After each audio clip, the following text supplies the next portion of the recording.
Salut, bienvenue pour une nouvelle vidéo et pour un nouveau tag. Je vous avoue que ces derniers temps je galérais un peu à trouver des tags à faire, des tags intéressants parce que c'est souvent le même genre de questions qui revient et puis les tags sont un peu passés de mode, on va pas se mentir, c'est-à-dire qu'il n'y a plus réellement de nouveaux tags qui sont créés, donc c'est forcément des vieux tags, des vieux trucs qui ont été pris, qui ont été créés, puis repris, puis modifiés, ce qui fait que t'as plusieurs versions du même tag disponible, genre le tag Halloween, t'en as plusieurs avec différentes questions, mais j'en ai déjà fait un, je vais pas en faire 50, je galérais un petit peu, et là j'ai trouvé une chaîne anglaise, je pense qu'il est américain, et vu son accent, j'ai pas l'impression, enfin, je vais pas dire de bêtises, mais j'ai pas l'impression que l'anglais soit sa langue maternelle, mais je peux me tromper.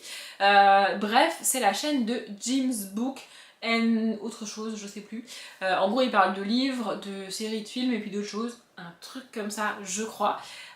Et au début, je suis tombée sur le tag qu'il a fait qui s'appelle The Paris Book Tag. Ouais, je me sens pousser des ailes, je le fais en anglais. Et je me suis dit, bah, vas-y, je vais faire ça, ça va être intéressant. Sauf que c'est un tag sur Paris fait par un américain, a priori, en tout cas un anglophone. Et donc, en fait, premièrement, ça devient un tag sur la France, pas sur Paris. Dans ces cas-là, appelle ça tag sur la France parce que c'est pas vraiment sur Paris. Et deuxièmement, les questions sont vraiment tournées pour les anglophones, ce qui fait qu'à y répondre, pour moi francophone, c'est compliqué. C'est genre la meilleure traduction que t'aies lue, sous-entendu traduction d'un livre français, bah j'en lis pas, parce que du coup je les lis en français, tu vois. En fait, ce qui est une traduction pour lui est une VO pour moi, et inversement. Du coup, ces questions, ça collait pas. Et puis il y a aussi plusieurs questions autour de Jules Verne. Franchement, c'est pas un auteur que j'apprécie, donc je me suis dit, c'est quoi, laisse tomber, c'est pas grave. Et puis, il a fait 26 tags. J'ai pas vérifié, mais je pense qu'il a fait les 26. Il a fait en gros un tag par lettre de l'alphabet. Donc là, vous l'avez vu dans le titre, c'est The A tag. Je pense que je l'aurais écrit en anglais. J'essaye au maximum de traduire les tags, mais là, le tag de la lettre A, j'ai beau adorer le français, ça sonne très bien quand même, tu vois.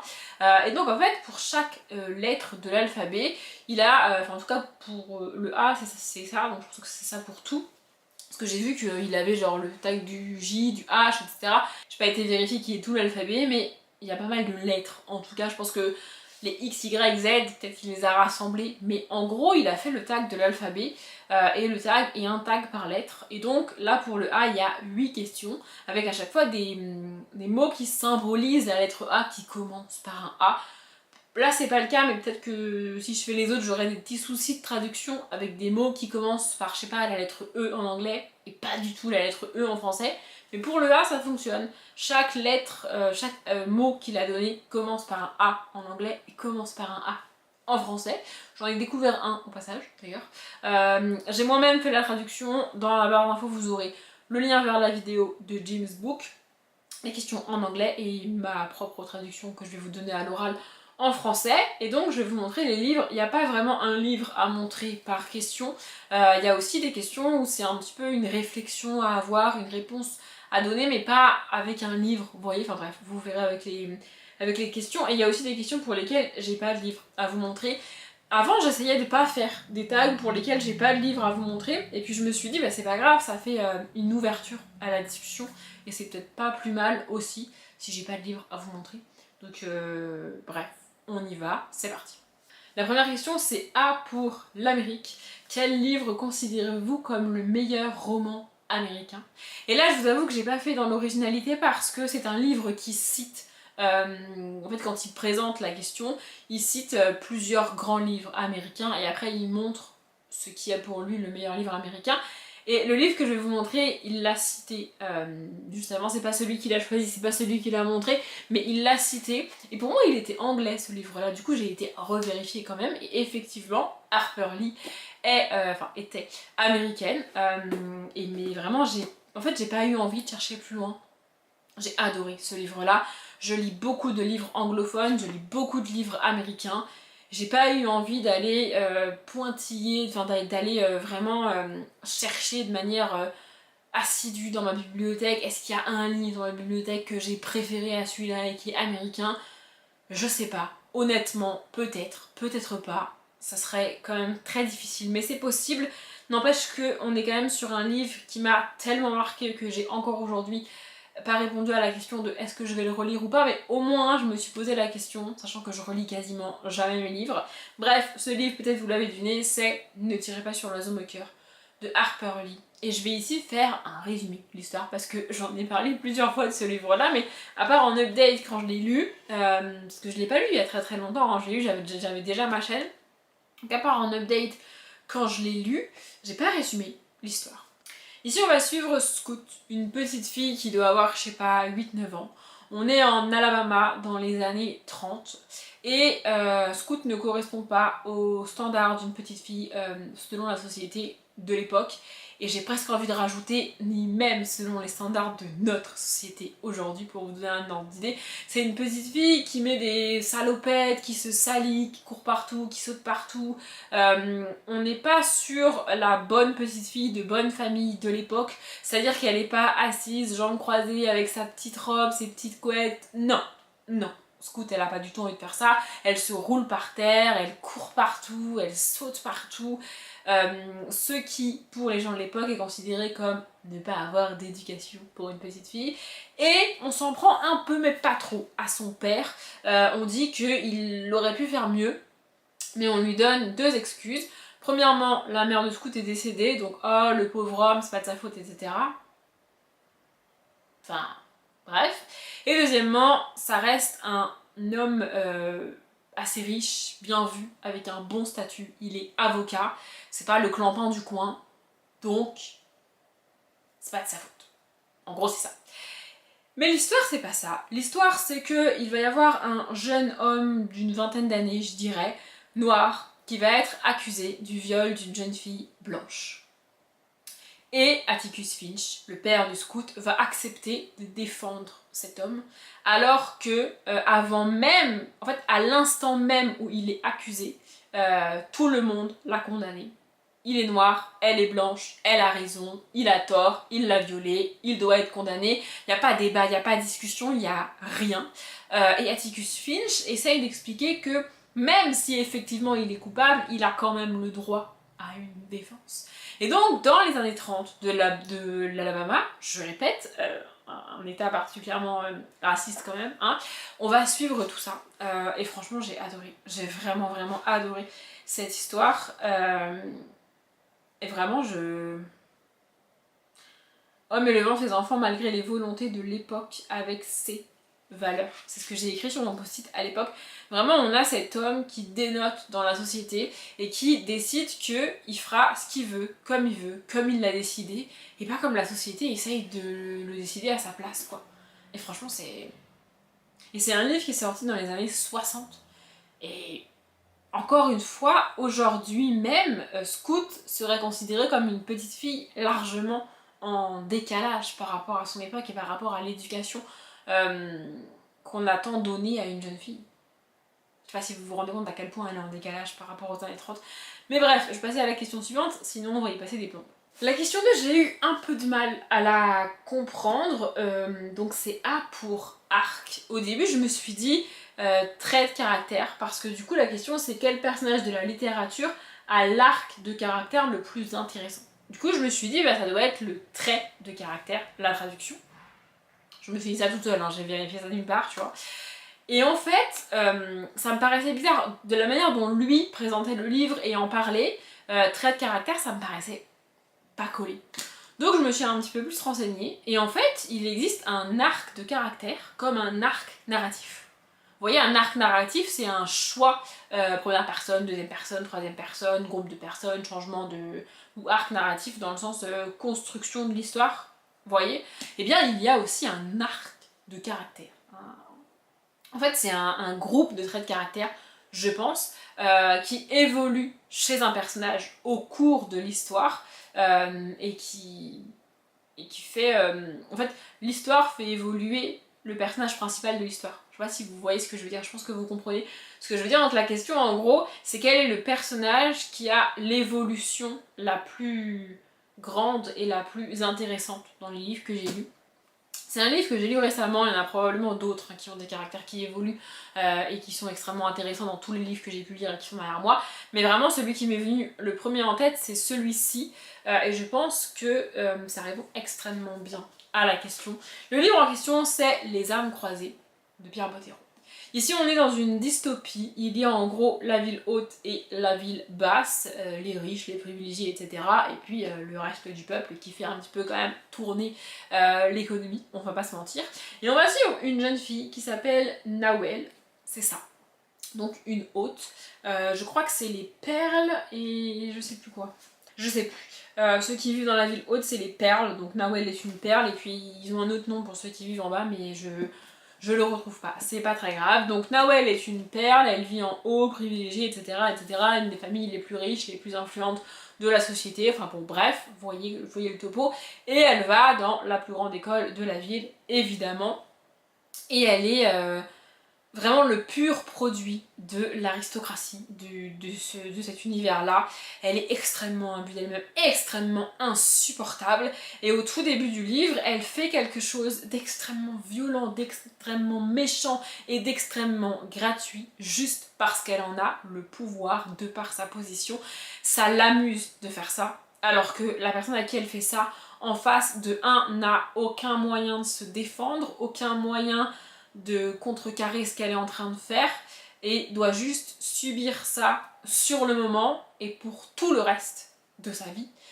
Vraiment, c'est un personnage horrible au début, à tel point que j'ai eu beaucoup de mal avec Nawel au début, on va pas se mentir, et je me suis dit, est-ce que j'ai vraiment envie de continuer à lire un livre pareil avec un personnage principal comme ça?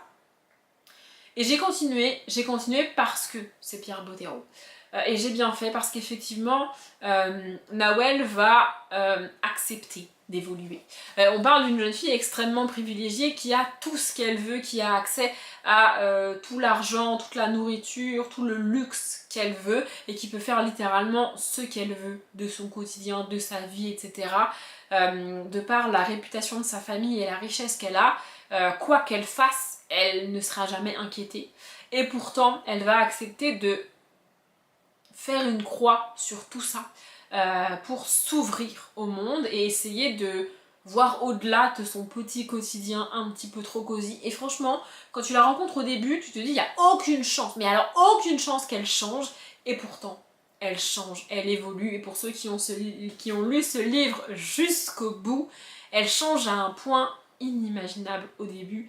Vraiment, elle change au point de devenir totalement une autre personne. Donc c'est pour ça que pour moi il n'y a pas d'autre réponse à cette question que le personnage de Nawel. Sur la couverture il y a deux personnes, vous voyez, bah, c'est un peu comme si elle passait de ça à ça, littéralement, en termes de caractère.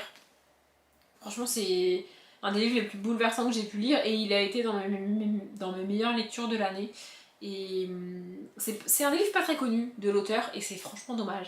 Encore une fois, je vous conseille Les yeux fermés, Les âmes croisées de Pierre Bottero et ne vous arrêtez pas au caractère de Nawel au début. Elle est insupportable, elle est imbue d'elle-même, c'est difficile à lire, mais il faut persévérer. Pour la question 3, j'ai pas de réponse parce que j'ai eu un peu la flemme d'aller voir sur les derniers auteurs et autrices que j'ai lus. Donc la troisième question c'est A pour l'Australie. Quel était le dernier livre que vous avez lu d'un auteur ou d'une autrice australienne? Franchement, flemme. Flemme d'aller chercher la nationalité des auteurs que j'ai lus récemment. Vraiment, j'avais pas envie de faire ça. Je me suis dit flemme, c'est pas... Enfin, je vois pas trop l'intérêt de cette question, vous voyez. Je sais qu'il y a des auteurs et autrices australiennes que j'ai lus dans mes bibliothèques. J'ai quand même essayé de chercher vite fait sur internet les auteurs et autrices australiennes.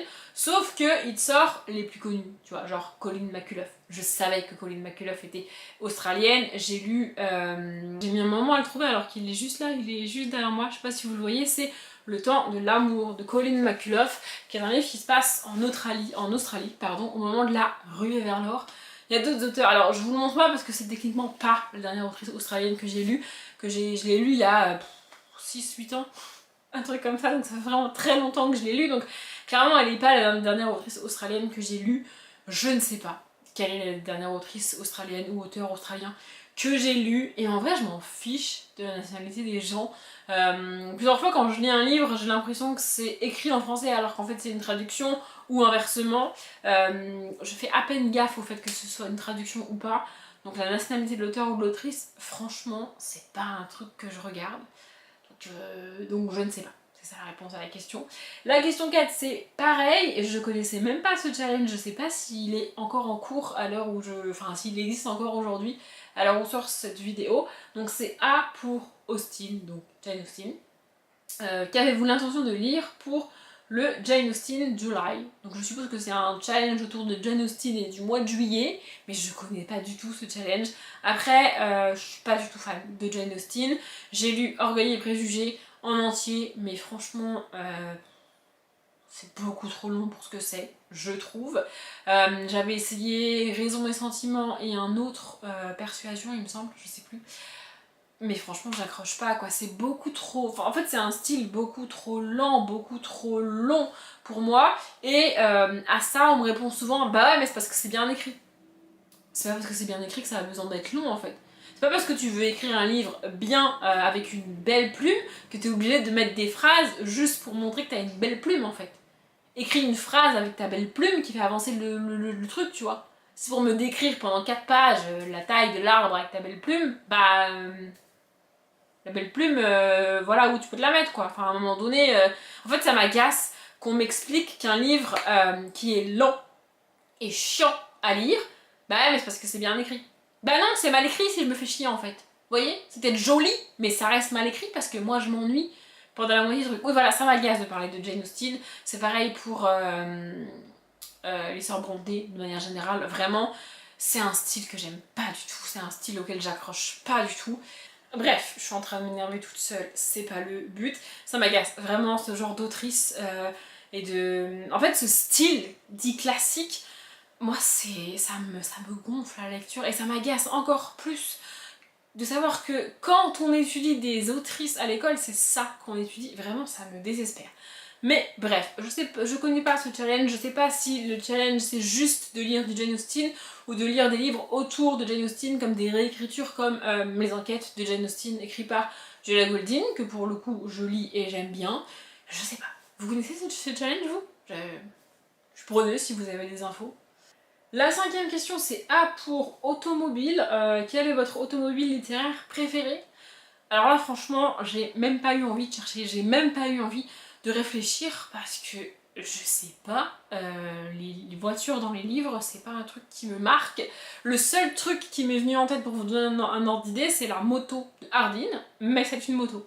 Sinon je fais pas gaffe aux voitures des gens, sauf pour celle-ci.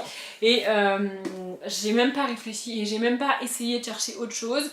Donc ce sera ça, évidemment, la voiture volante dans Harry Potter et la chambre des secrets. Oui, j'allais dire à l'école des sorciers, mais non, c'est dans le 2 de J.K. Rowling. Voilà, je n'ai pas d'autres voitures littéraires qui me soient venues en tête. Si vous en avez, franchement, je suis preneuse. Mais vraiment, dans tout ce qui est fantastique, fantasy, etc., il n'y a pas de voiture en général, c'est des trucs genre des chevaux, des trucs comme ça. Dans les dystopies, il n'y a pas de voiture non plus. Genre là, je suis en train de relire Divergente, ils passent leur temps à voyager en train, pas de voiture, tu vois. Vraiment, il n'y a pas de voiture. Enfin, j'ai pas souvenir d'une voiture marquante. Et je sais même plus quel livre il a cité lui. Mais moi, j'aurais pas mieux que celle-ci. Donc, on va passer à autre chose. La 6e question, c'est A pour anonyme. Quel est votre livre ou poème préféré publié de manière anonyme? Alors, je sais que ça se faisait beaucoup à une époque de publier de manière anonyme. Mais je pense que la grande majorité des livres qui ont été publiés anonymement, bah, c'est pas un style que j'aime en fait. On en revient peut-être aux classiques, aux choses comme ça. J'ai l'impression que c'est un style de livre qui l'affectionne particulièrement James Book. De lire ça ou du Jules Verne par exemple, c'est l'auteur qu'il avait choisi pour le Paris Tag, tu voyais. Mais moi c'est pas des trucs qui m'intéressent et... Le seul truc qui m'est venu, c'est quand les auteurs et autrices choisissent un pseudonyme pour publier leurs livres, mais c'est pas vraiment être anonyme, parce que du coup, sous ce même pseudonyme, tu écris plusieurs livres, et donc les gens savent que même si c'est un pseudonyme, bah c'est la même personne qui les a écrits. Du coup, j'ai pas de livre anonyme dans ma bibliothèque, et c'est très bien comme ça en fait. La question 7, c'est A pour autobiographie. Quelle était la dernière autobiographie que vous avez lue? Et là c'est extrêmement simple puisqu'il s'agit de celle de Charles Aznavour, donc ici Le Temps des Avants. J'en ai beaucoup parlé en update et il me semble que j'en avais aussi parlé en vlog. C'est un artiste que j'aime beaucoup et j'ai bien aimé découvrir ça et découvrir son enfance, son histoire, sa relation avec sa sœur, avec ses parents, avec sa femme et les différentes femmes qu'il a pu côtoyer dans sa vie. D'ailleurs avec ses enfants également. Alors bien sûr je savais avant de commencer le livre que Charles Aznavour ne fait pas partie de ces artistes qui ont été découverts très jeunes et qui ont eu un succès autour de leurs 20 ans. Pas du tout. Le grand succès de Charles Aznavour, il arrive quand il a facile 60-65 ans, je dirais, à un âge où il est rare qu'on soit connu parce que je pense que avant d'atteindre cet âge-là, si les gens n'y arrivent pas dans le domaine artistique, alors ici ça peut être la chanson, la danse, ou même la peinture par exemple, les gens changent de voix et passent à autre chose. Je pense que c'est pour ça qu'il y a très peu de gens qui sont connus aussi tard que ça dans leur carrière. Alors ça se voit aussi chez les acteurs, il y a des acteurs et des actrices qu'on n'a jamais vus avant leurs 50 ans, tu vois, ou très peu vus avant leurs 50 ans. Mais là c'est le cas en fait, il connaît le succès extrêmement tard et du coup au moment où il connaît le succès, c'est une consécration pour lui, c'est ce qu'il a toujours voulu. Mais il a cette maturité que peu de gens ont à 20 ans bien évidemment et qui lui permet de garder la tête sur les épaules et de rester l'homme humble qu'il était, en tout cas que je pense qu'il était. J'ai adoré lire ça, j'ai adoré découvrir ça, toute sa relation avec Edith Piaf, avec tout un tas de personnes qu'il a eu la chance de rencontrer, Liza Minnelli il me semble. Enfin bref, il a vraiment rencontré énormément de gens, côtoyé et des personnalités absolument magistrales et il a été premier enfant de cœur par exemple, vous voyez je tombe là-dessus, je sais pas si vous arrivez à lire, voilà, et enfin, toutes les critiques qu'il a eues aussi sur son physique, sur sa voix, enfin franchement ça n'a pas dû être facile et aujourd'hui ça serait exacerbé avec les réseaux sociaux, mais à l'échelle de l'époque il a eu vraiment énormément de critiques, énormément d'articles négatifs sur lui. Et pourtant il a jamais lâché et heureusement, sinon on n'aurait pas toutes les magnifiques chansons qu'il a fait et qu'on a aujourd'hui. Bref, j'adore Aznavour et je vous encourage à découvrir sa biographie si c'est pas encore fait. Et pour la toute dernière question, j'ai à nouveau aucun livre à vous montrer puisque c'est A pour livre audio, donc audiobook en anglais. Ouais, là c'est pas tout à fait juste, mais bref. Considérez-vous écouter un livre audio comme une lecture, lecture étant écrit entre guillemets. Et la réponse est, pour moi, je ne sais pas. Je n'ai jamais essayé les audiolivres et c'est pas faute d'en avoir entendu parler dans les vlogs et dans les vidéos des personnes que je suis comme Maro Liseuse, Nina Quill, il me semble, Pikiti Bookin, enfin bref. Mais toutes ces personnes, quand elles parlent des audiolivres, elles expliquent que ça leur permet de faire autre chose. Elles écoutent dans la voiture, en conduisant, en faisant du ménage, en faisant du rangement. Et moi je peux pas faire ça. J'ai jamais essayé, mais en fait j'aurais l'impression que ce serait gâcher un livre que d'essayer comme ça parce que si je l'essaye en audiobook et que ça marche pas, je vais pas l'essayer en livre papier, vous voyez? En tout cas je pense pas. Mais mon problème c'est que je me vois pas m'installer dans mon canapé avec le livre audio dans les oreilles, juste comme ça assise à rien faire, juste à écouter. Mais je me sens pas non plus capable d'écouter un livre audio en faisant quelque chose, en faisant la vaisselle, en faisant à manger, en mettant dans mon linge, genre, je ne peux pas, je sais pas, je ne me sens pas capable de faire ça, et encore moins depuis quelques mois, puisque assez régulièrement je suis interrompue. Vous voyez, quand mon ordinateur est ouvert, par exemple sur N'oubliez pas les paroles ou sur une vidéo YouTube que je suis en train de regarder et qu'en même temps je fais quelque chose, je m'occupe de mes carnets ou je défends mon linge pour le coup, ça m'arrive que monsieur m'interrompe, vous voyez? Et dans ces cas-là, je peux faire pause et c'est pas très grave. Si jamais j'ai pas très bien compris la phrase, au moment où je reprends la vidéo, je peux revenir en arrière de quelques secondes. Je suis pas sûre que sur un livre audio je puisse faire ça et je suis pas sûre que ça soit très pratique dans la lecture. Et à l'inverse, si il m'interrompt alors que je suis en train de lire par exemple, bah, au moment où je reprends ma lecture, c'est moi qui décide précisément à quelle phrase je vais reprendre. Est-ce que je recommence le paragraphe entier? Est-ce que c'est pas nécessaire? Est-ce que ça m'arrive aussi de recommencer le paragraphe entier et de me dire ah oui ça c'est bon j'ai lu, du coup je passe au paragraphe d'en dessous, ah oui c'est bon ça j'ai lu, vous voyez, pour retrouver où j'en étais. Alors que le livre audio, bah je fais pause ok, mais au moment où je le reprends, il faut que je me rappelle précisément de ce qu'il était en train de me raconter. Enfin bref, Je sais pas, ça me perturbe cette histoire de livre audio. Alors, considérer ça comme une lecture, oui, parce que ça reste une histoire écrite par quelqu'un à la base, même si elle est pour le coup transmise à l'oral. C'est un peu comme quand tu lis quelque chose à ton enfant. Pour lui, c'est une lecture, même si c'est pas lui qui lit, c'est toi. Donc je dirais oui au final, mais j'ai énormément de mal à sauter le pas. J'ai envie d'essayer, mais en même temps, en fait, je sais pas ni quand, ni comment, ni par quel livre commencer.